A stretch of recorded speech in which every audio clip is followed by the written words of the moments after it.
안녕하세요. 오늘은 소금이 사람들의 인체에 미치는 매우 중요한 역할에 대해서 함께 이야기를 나눠보기로 하겠습니다. 혓바늘이 자주 돋는다. 입술이 자주 부르튼다. 입안에 염증이 자주 발생한다. 어지럽고 구역질이 난다. 부스럼이 자주 발생한다. 머리가 많이 빠진다. 당 수치가 높다. 변비가 있다. 안구 건조증이 있다. 입마름증이 있다. 생리불순이 있다. 감기에 자주 걸린다. 피부가 건조하고 가렵다. 소화가 안 되고 더부룩하다. 역류성 식도염이 있다. 위산 가다증이 있다. 배탈이 자주 난다. 추위를 많이 탄다. 변이 검고 냄새가 지독하다. 소변 냄새가 역겹다. 알러지가 있다. 아토피가 있다.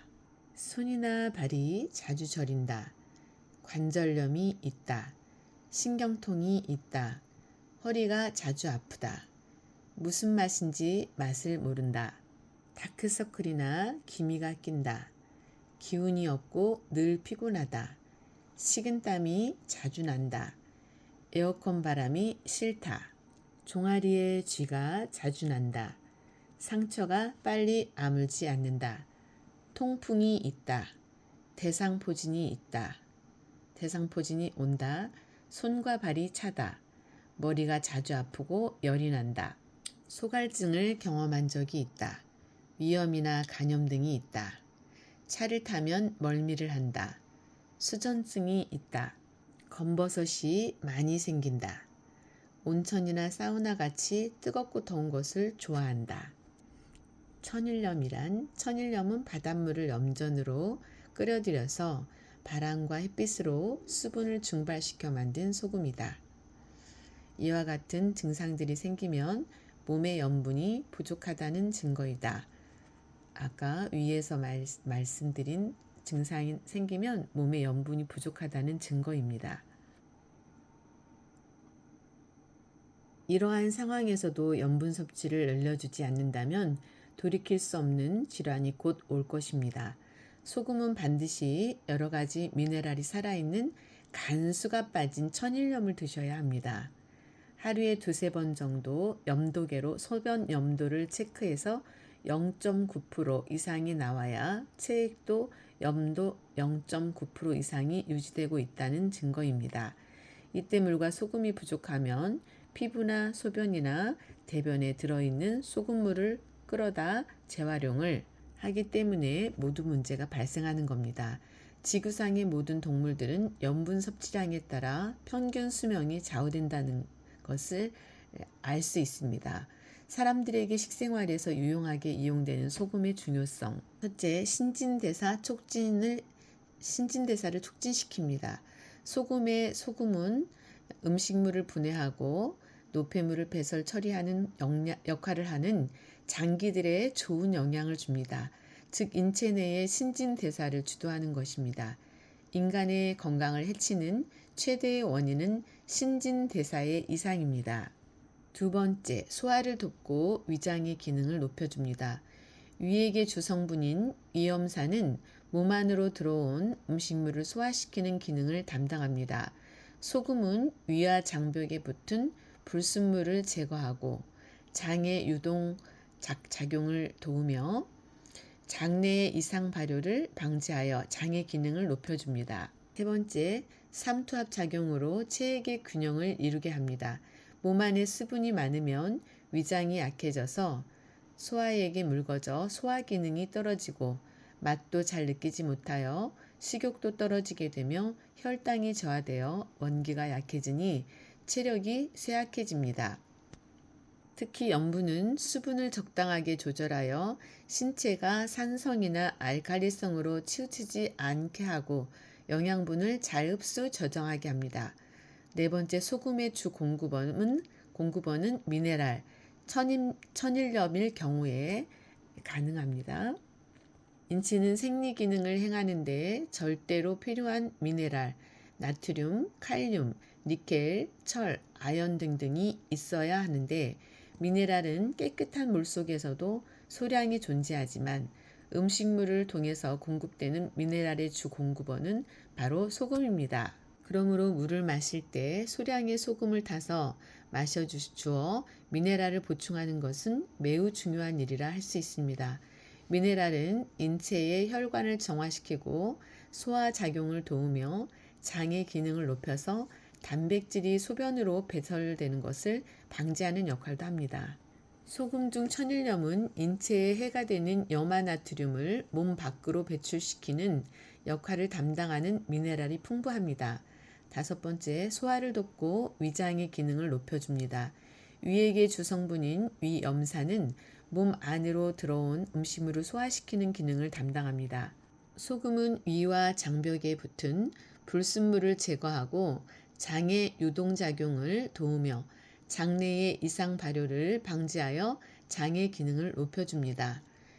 여섯 번째, 혈관을 정화시키고 백혈구의 생성을 돕습니다.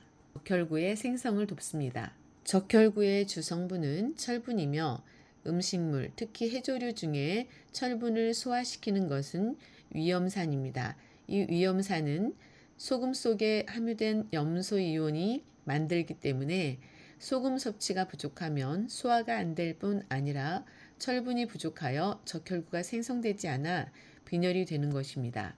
또한 염분은 혈관벽에 침착되어 있는 광물질을 제거하여 혈관의 경화를 막으며 혈관을 정화시켜 동맥경화와 고혈압을 예방합니다. 일곱 번째, 해독작용과 살균작용을 합니다. 약간 부패한 음식을 먹어도 배탈이 나지 않는 것은 염분의 살균작용 때문입니다. 염분은 신체 내에 유해한 물건이나 세균이 침입하여도 세포와 혈관에 침입하지 못하도록 인체의 정항력을 높여줍니다.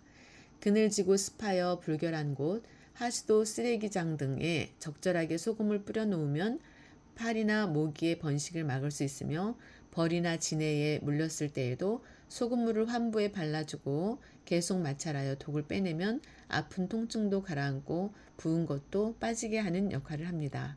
소금이 외부적인 해독이나 소독, 살균도 되지만 인체 내에 들어와서도 유해물질을 부패하지 못하게 해주는 역할을 담당합니다.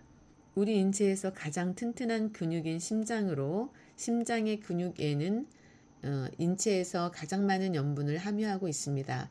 그래서 심장을 염통이라고 부릅니다. 이 심장은 소금기 덕분에 암세포가 침투하지 못하는 장기입니다. 체내에 염분이 부족하면 심장은 소변 속에 염분을 한번 흡수해서 체내로 돌려보내게 됩니다. 소변의 양은 계속 줄게 되고 체내의 노폐물을 배출시키지 못해 독소가 쌓이게 되고 심장은 지치고 맙니다. 여덟 번째, 해열작용과 지혈작용을 합니다. 손가락을 베었거나 못에 찔렸을 때 피가 나는 부위에 소금을 바르면 금세 검은 피가 맑게 되고 피가 응고되는 것을 볼 수 있습니다. 화학염을 많이 섭취했을 경우에 일어나는 중독 현상으로 온몸에 열이 날 때 소금물로 해열을 시킬 수 있습니다. 아홉 번째, 세포 생산작용을 합니다. 소금은 죽거나 파괴된 세포를 빠른 속도로 회복시켜주는 역할을 합니다. 깨끗한 물과 함께 좋은 소금을 잘 섭취하면 신체의 활동에 활기를 주는 것은 물론 세포의 작용을 도와서 주근깨, 기미, 여드름 치료에 효과가 있는 것을 알 수 있는데 주근깨나 기미는 죽은 세포의 무덤이라고 할 수 있습니다. 따라서 죽은 세포를 밀어내고 새로운 세포를 생성시키면 되는 것이죠. 인체 내에 소금이 부족하면 신진대사가 약해지고 소화 능력이 떨어지는 데다가 근육이 수축하여 딱딱해지고 권태감과 피로감을 느끼게 됩니다.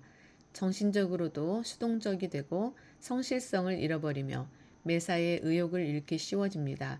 또 오래된 세포의 교체가 늦어지므로 피부도 거칠어지고 윤기가 없어지니 건강은 물론 미용면에서도 좋을 것이 없습니다. 하지만 과유불급과 같이 모든 사물이 정도를 지나치면 미치지 못한 것과 같다는 뜻으로 중용이 중요함을 가리키는 말처럼 너무 많게 지나친 섭취는 건강에 해가 됨을 잘 아셔야 됩니다. 오늘은 소금이 인체에 미치는 중요성에 대해서 함께 알아보았습니다.